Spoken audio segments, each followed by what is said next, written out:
the job. So we'll move on to Rutgers, which I had Rutgers fans in my comments talking to me crazy my first year at CTC. I have a feeling they're going to be talking to me crazy again. Is what it is, bro. I'm sorry. Y'all have a type at quarterback that I just do not like. We move on. Hold on, we got a comment from Joe. Purdue so bad, y'all had to skip through it. No, so not really. It's just I'm gonna say the first two wins and have them losing out anyway. That's what I normally do. Like for Penn State, I said short and sweet, undefeated, and then we expanded on it. But that's because we have a lot of information to talk about with Penn State. Purdue, it's just like everything is so new head coach, new everything. So it's like it's really tough to really expand on what Purdue could be.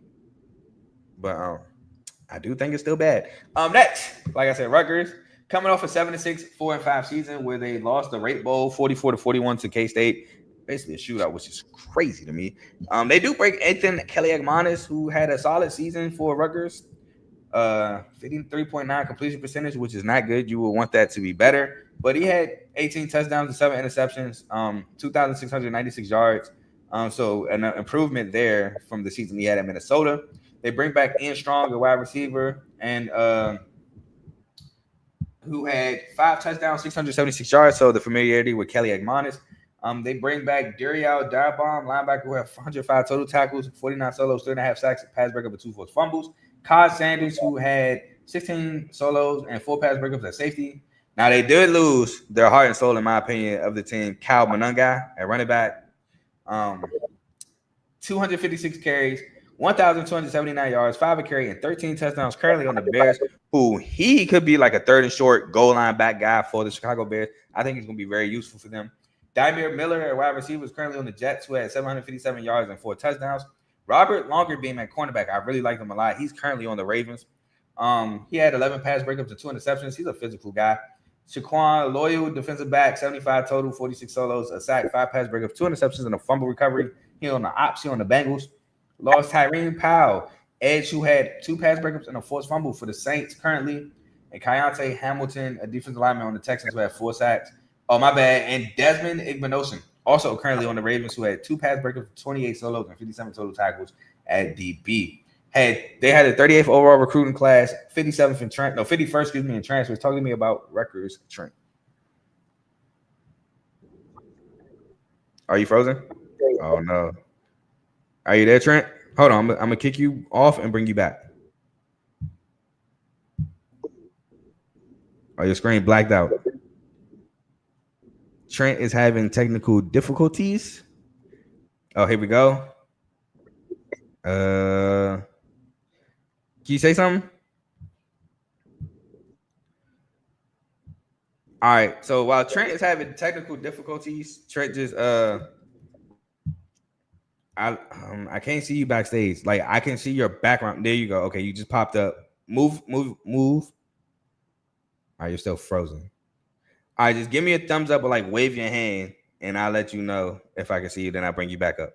Oh, I hate when it does this. All right, so we'll talk about some transfers real quick. Now, Kelly-Agmanis will have a new weapon. He will have DT Sheffield, a receiver, a speedy receiver. He was really good at North Texas. He was a dog. He was explosive. Get the ball, get that man the ball in open space and let him work. He had 66 catches for 122 yards and 11 touchdowns. Again, a dog of a receiver for North Texas. You're moving in frames, Trent. CJ Campbell, he transfers in at running back from FAU. Another dog of a running back who has 165 carries, 844 yards, and 11 touchdowns, 5.1 a carry. I actually saw him play when they played MSU first game of the season. I believe he played in that game with was the quarterback Cam Fancher. I want to say that was the quarterback for FAU. We almost lost that game, by the way. That was the first game after Aiden Child said, bet the over on our games, and we proceeded to not be consistent offensively. I got laughed at a ton for that. Again, Trent, you're still moving in frames like you're moving, but I don't know if you got to like reset or like leave the StreamYard and come back, but like you're moving in frames. And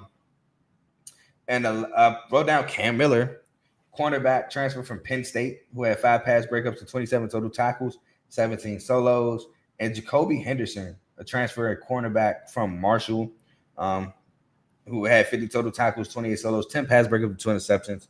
So they're looking to replace some production in that secondary, losing Longer Beam and Igbinosin and Shaquan Loyal.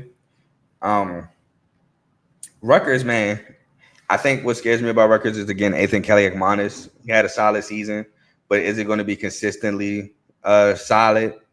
Is he going to be able to consistently I don't know.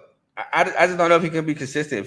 I think a lot of Rutgers wins relied on Cal Monungai, and Cal Monungai is no longer there. I like CJ Campbell as a transfer, but can he carry the workload for Rutgers like Cal did and result in wins? I'm not sure. And they're putting a lot on the shoulder of Kelly Akmanis, and Minnesota did the same thing, and it did not look as good. And that's why he left to transfer to Rutgers. It kind of reminds me of Gavin Wimsatt a little bit. Wimsatt better with his legs, but they relied a lot on Cal Monungai. It resulted in a bowl win against Miami, but I don't know. I just don't know with the offense having to rely on Kelly Akmanis how good they can be. And that's like my biggest question mark for Rutgers this season. They were 71st in total offense, 95th in total defense, 92nd in passing, 45th in rushing, tied 55th in scoring offense, 87th in passing defense, 89th in rushing defense, and 71st in scoring defense. So Rutgers is normally a solid team. They did also lose Muhammad Toure to Miami coming off the injury. He left to the U. So that's also big for Rutgers. So, yeah, I just think Kelly Akmanis being the biggest question mark scares me for Rutgers. I guess I'll get into the schedule, and Trent can talk about Rutgers when we do the Big Ten wrap-up or whatever we miss because he's having technical difficulties. But Rutgers, they start the season with Ohio, and I don't think Ohio's a sweet opponent, but I do think Trent, it's all good. I got your message. It's all good. I do think with Ohio losing Tim Albin, it'll be tough for me to think of the Ohio of years past when Albin is no longer leading the charge. Now, they did promote within house, so that's good, but I got to see it. So I give the win to Rutgers. Next, we have Miami of Ohio. So back-to-back MAC opponents. Miami of Ohio loses a lot. They lose Blaine Gabbert. They lose Javon Tracy. So I'm eager to see what Miami of Ohio looks like. I'm actually eager to see how the MAC looks. I'm still trying to figure out who I got winning the MAC. I'll say this so far. I am leaning Toledo to win the MAC this year, but I think Rutgers beats Miami of Ohio just due to the amount they lose. And Miami of Ohio is a really defensive team, but if you could play them well defensively, offensively, they're I don't want to say they'll fold, but they're not a team that has to rely. They don't want to rely on scoring points, and I think Rutgers can hold them defensively and just run up the scoreboard. So next, we have Norfolk State. Shout out to Michael Vick, but this is a W for Rutgers, FCS opponent. I just don't think they have enough. It's just a recruiting mismatch. Then the first Big Ten play against Iowa, I have is an L against Iowa, even though it's at home. Iowa, I think they'll out Rutgers. I think they'll run the ball better. They'll have better defense. Kamari Moulton is more proven in the Big Ten than CJ Campbell. CJ Campbell is proven, but that's the American League, American Athletic Conference. Kamari Moulton is more proven in the Big Ten. So give me Iowa to out Iowa Rutgers. Next is at Minnesota. Again, Minnesota, a really solid Big Ten team. Zach Pyron, I think, is going to add that extra dimension to the being a dual threat guy. So I have Minnesota winning at home. Then at Washington, I have as a loss. Time zone change on the road. Washington, a solid team looking to improve after last season. Again, Kelly Akmanis, can he get it done against a team? Don't know. Give me a loss there. Oregon, enough said, a loss. Purdue, I have them going winless in Big Ten play, so I have them beating Purdue. And then I have them losing out to Illinois, who I'm high on.